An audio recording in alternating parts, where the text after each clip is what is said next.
क्यों जरूरी है सोशल जस्टिस? थोड़ा समय संविधान का सहारा लेता हूं, इसको समझना आप ध्यान से हो। प्रियम्बल में क्या कहा गया है? प्रियम्बल में कहा गया है कि सामाजिक, आर्थिक, राजनीतिक न्याय, यही कहा गया है। स्वतंत्रता, प्रतिष्ठा, अवसर की समानता, प्रत्येक व्यक्ति की गरिमा तथा राष्ट्र की एकता और अखंडता को बनाए रखने वाली बंधुता। आप सोचो, आप प्रत्येक व्यक्ति की गरिमा तभी सुरक्षित होगी जब उसके साथ कोई भेदभाव न हो और उसे विकास का अवसर मिले, विकास का अवसर मिले और उसकी गरिमा सुरक्षित रहे।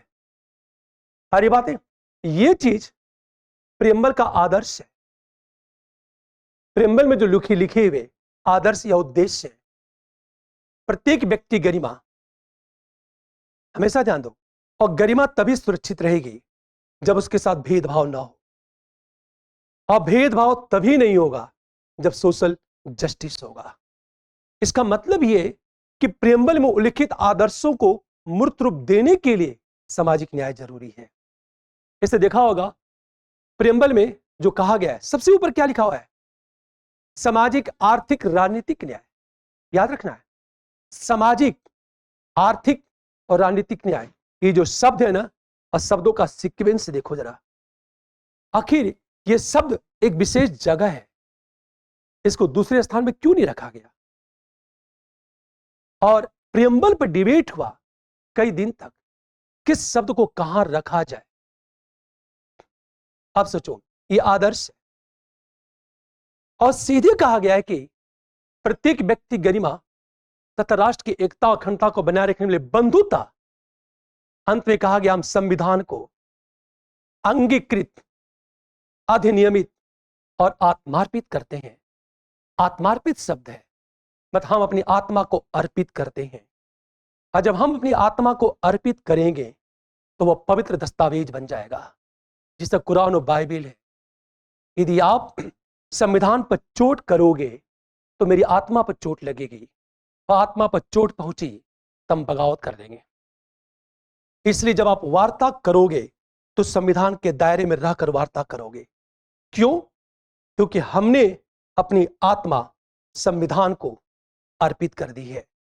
आप सोचो जरा, तो प्रियम्बल में जो आदर्श है, उन आदर्शों को मूर्त रूप देना है तो सोशल जस्टिस जरूरी है। मेरी बात आज सबको समझ में आ रही होगी। फिर एक चीज सोचो जरा, अक्सर अखबारों में चर्चा कि हम 2047 तक एक विकसित राष्ट्र बनना चाहते हैं। विकसित राष्ट्र आप तभी बनोगे जब इकोनॉमिक ग्रोथ लगातार बढ़ता रहे। मेरी बात सबको समझ में आ रही है? आर्थिक समृद्धि तभी बढ़ेगी जब बाजार में मांग बनी रहेगी। मांग तभी बनी रहेगी जब लोगों के पास पैसा होगा। पैसा तभी होगा जब उनकी गरीबी दूर हो और रोजगार मिले, ताकि संसाधनों का न्यायोचित वितरण हो। और संसाधनों का न्यायोचित वितरण के लिए सोशल जस्टिस चाहिए। तो सामाजिक न्याय होगा तो संसाधनों का न्यायोचित वितरण होगा, ये होगा तो गरीबी दूर होगी, गरीबी दूर होगी तो पैसा आएगा, पैसा आएगा तो बाजार में डिमांड बढ़ेगी, डिमांड बढ़ेगी तो इकोनॉमिक ग्रोथ होगा, और ग्रोथ होगा तो इंडिया या भारत एक डेवलप कंट्री बनेगा। दूसरी चीज, आर्थिक समृद्धि या विकास के लिए सभी समुदाय का उत्पादन में भागीदार होना जरूरी है, और सभी लोग उत्पादन में पार्टिसिपेट तभी करेंगे जब सभी का शैक्षिक विकास हो और दक्षता का विकास हो। यह तब होगा जब किसी के साथ कोई भेदभाव न हो। जितना पुरुषों को राइट से पढ़ने का, उतना ही राइट्स महिलाओं को भी मिले पढ़ने का। सारी बातें, जब पुरुषों के बराबर महिलाओं को भी पढ़ने का अधिकार मिलेगा बराबर का, तो स्वाभाविक है महिलाओं का शैक्षिक विकास होगा। यदि शैक्षिक विकास हुआ और जितनी भी कुरीतियां हैं महिलाओं के साथ जुड़ी हैं, चाहे घूंघट प्रथा हो, पर्दा प्रथा हो, वो सब कुछ खत्म हो गया, तो महिलाएं भी उत्पादन में पार्टिसिपेट करेंगी। उत्पादन में पार्टिसिपेट करेंगे तो उत्पादन क्या होगा? बढ़ेगा। उत्पादन बढ़ेगा तो इकोनॉमिक ग्रोथ होगा। इकोनॉमिक ग्रोथ होगा तो भारत एक विकसित राष्ट्र बनेगा। समझ में आ रही बात है? तीसरी चीज, सोशल जस्टिस क्यों जरूरी है? राष्ट्र की एकता अखंडता को मजबूत करने के लिए और सामाजिक एकता के लिए। आप सोचो, आप राष्ट्र की एकता अखंडता तब बनी रहेगी जब आतंकवाद और नक्सलवाद कमजोर हो जाए।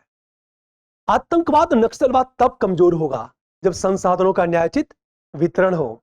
यह तब होगा जब सोशल जस्टिस हो। मेरी बात सबको समझ में आ रही है? तो राष्ट्र की एकता को मजबूत करना है या सामाजिक एकता को मजबूत करना है तो सोशल जस्टिस चाहिए। हरी बात है। और सबसे बड़ी चीज हम बात करें, मान लिया जाए एक बेहतर समाज का निर्माण करना है, एक नैतिक समाज का निर्माण करना है, तो समाज में आर्थिक असमानता समाप्त होनी चाहिए। और आर्थिक असमानता समाप्त तभी होगा जब वीकर सेक्शन को भी सुविधा प्राप्त हो और लाभ का न्याय संगत वितरण हो। अरे बात है। और लाभ का न्याय संगत वितरण के लिए भी सोशल जस्टिस चाहिए। इसलिए सामाजिक न्याय क्यों जरूरी है? पहली बात, राष्ट्र को विकसित राष्ट्र बनाने के लिए। नंबर 2, एकता अखंडता को मजबूत करने के लिए। तीसरी बात, सामाजिक एकता को मजबूत करने के लिए। सारी बातें। चौथी चीज देखा जाए, इंपावरमेंट के लिए, महिला सशक्तिकरण या वीकर सेक्शन के सशक्तिकरण के लिए। और एक सबसे बड़ी चीज देखा जाए, समाज में जो असमानता है उसको समाप्त करने के लिए सोशल जस्टिस चाहिए। बातें समझ में आ गई? आप जब पेपर पढ़ोगे ना, अक्सर जहां भी देखो, the Indian express, the Hindu या जनसत्ता, दैनिक जागरण या इकोनॉमिक टाइम्स, कहीं भी देखो आप, हर जगह जब किसी मंत्री का स्पीच सुनो राज्यसभा में, अक्सर इसी भी डिबेट चलता है, सोशल जस्टिस। आखिर सरकार किस अनुपात में सोशल जस्टिस को पूरा कर रही है, या सामाजिक न्याय को प्राप्त करने में हम कहां तक सफल हुए? जब कोई रिपोर्ट आती है ना, तो जितने भी विश्लेषक होते हैं उनका पहला प्रश्न, यह रिपोर्ट एक तरह से भारत सरकार के सामाजिक चुनौती के लक्ष्य के सामने एक क्वेश्चन मार्क खड़ा कर दिया है। जैसे रिपोर्ट आई कि भारत में इतने लोग आज भी गरीब हैं, एक रिपोर्ट आती है इतने प्रतिशत महिलाएं रेप की शिकार हो रही है या डोमेस्टिक वायलेंस की शिकार हो रही है। तो ध्यान देना, रेप और डोमेस्टिक वायलेंस, ये दोनों चीजें महिलाओं के विकास को क्या करती है? बाधित करती हैं। अब महिलाओं का विकास बाधित हुआ तो स्वाभाविक है अवसर की समानता से वंचित हो जाएंगी, और अवसर की समानता से वंचित हुई तो सामाजिक न्याय क्या हो जाएगा? कमजोर हो जाएगा। समझ में आ रही बात है? बड़ी अच्छी बात है। जैसे नेशनल क्राइम रिपोर्ट ब्यूरो की रिपोर्ट है, एनसीआरबी की रिपोर्ट, हम इस रिपोर्ट का उल्लेख करेंगे आगे चल करके। अब बताऊंगा कि रिपोर्ट को कैसे यूज करना अपने आंसर। और यूपीएससी पूछेगा, हाल ही में जारी एनसीआरबी रिपोर्ट में यह स्थिति है, इस कथन या इस रिपोर्ट के संदर्भ में भारत में सामाजिक न्याय की दिशा में सरकार के द्वारा किए गए प्रयासों का आलोचनात्मक परीक्षण करें। रिपोर्ट से लिंक कर देगा यूपीएससी इस प्रश्न को। ऐसा मैं आपको पढ़ाऊंगा, चिंता मत करो आप। सबसे पहले बात करते हैं सोशल जस्टिस, सामाजिक न्याय आवश्यक क्यों। अब एक चीज सोचो जरा, मान लिया जाए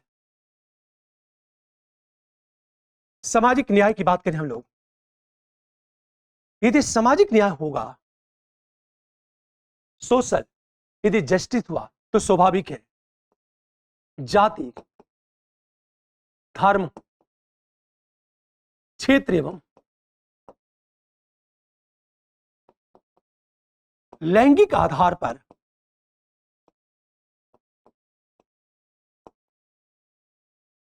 भेदभाव का निषेध होगा। यदि निषेध हुआ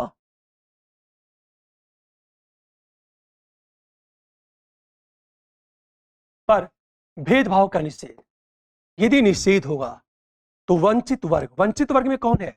एससी, एसटी, महिलाएं भी वीकर सेक्शन में आती हैं।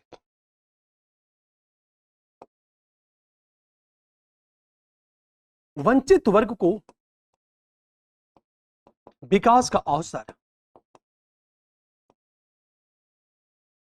यदि विकास का अवसर मिला वंचित वर्ग की गरिमा सुरक्षित होगी, और गरिमा सुरक्षित होगी तो प्रस्तावना में उल्लिखित आदर्श मूर्त रूप लेगा। अब एक चीज सोचो जरा, यदि सोशल जस्टिस होगा तो सोशल जस्टिस का मतलब क्या होता है? भेदभाव का निषेध। तो वीकर सेक्शन के साथ भेदभाव नहीं हुआ तो उसे विकास का अवसर मिलेगा, और विकास का अवसर मिला तो उसकी गरिमा क्या होगी? सुरक्षित होगी। और गरिमा सुरक्षित होगी तो प्रस्तावना में उल्लिखित आदर्श क्या होगा? मूर्त रूप लेगा। जो मैं समझाया उसी को लिख रहा हूं मैं। दूसरी चीज देखो जरा, यदि हम बात करें, यदि सोशल जस्टिस हुआ तो स्वाभाविक है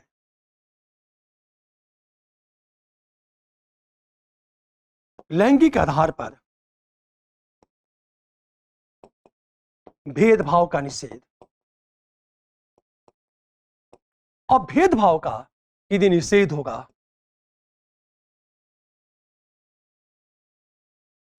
महिलाओं को विकास का अवसर मिलेगा,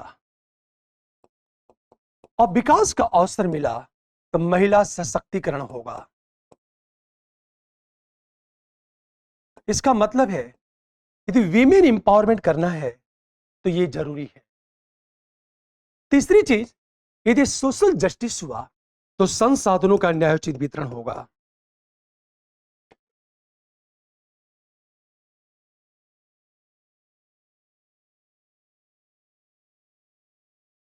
और यदि संसाधनों का न्यायोचित वितरण हुआ तो गरीबी में कमी,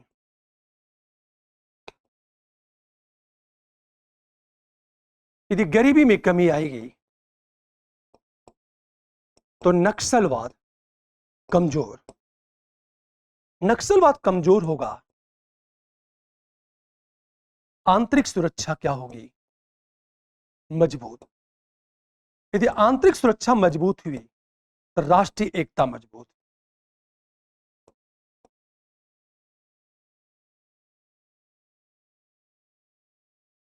राष्ट्रीय एकता मजबूत होगी। एक चीज देखो आप, यदि संसाधनों का न्यायोचित वितरण हुआ, आर्थिक समानता होगी, और आर्थिक समानता होगी तो स्वाभाविक है। तीसरी चीज हम बात करें, सोशल जस्टिस होगा तो भेदभाव का निषेध एवं संसाधनों का न्यायोचित वितरण होगा।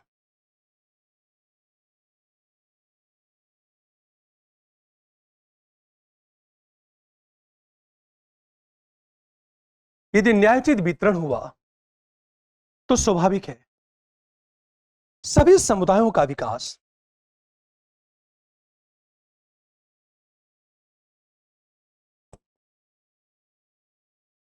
को विकास का अवसर प्राप्त, सभी समुदायों को विकास का अवसर प्राप्त। हाँ, दूसरी तरफ क्या होगा? गरीबी में कमी आएगी।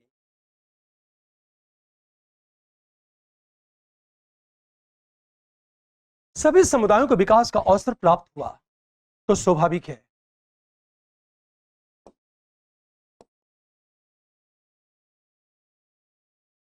सभी समुदाय का वर्ग का उत्पादन में भागीदारी, और गरीबी में कमी आएगी तो बाजार में मांग में वृद्धि होगी।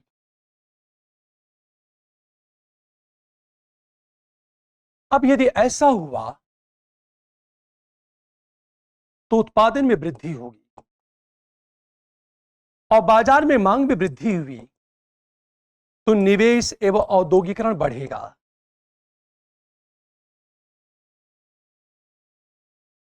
और ये दोनों मिलकर के क्या करेंगे? आर्थिक समृद्धि को प्रमोट करेंगे। ये दोनों मिलकर के इकोनॉमिक ग्रोथ को प्रमोट करेंगे। ये जो अंतिम पॉइंट में लिखा हूं ना, पिछले 1 महीने में कम से कम दसों बार, कभी इकोनॉमिक टाइम्स में, कभी फाइनेंशियल की बात करें, कभी जनसत्ता की बात करें, लगातार इस पर आर्टिकल कि विकसित राष्ट्र तभी बन सकते हैं जब सोशल जस्टिस मजबूत हो। केवल इसी पर आर्टिकल कम से कम 10 बार पिछले 1 महीने में आ चुकी चर्चा में है। तो यूपीएससी क्या करेगा? इसी को उठा देगा।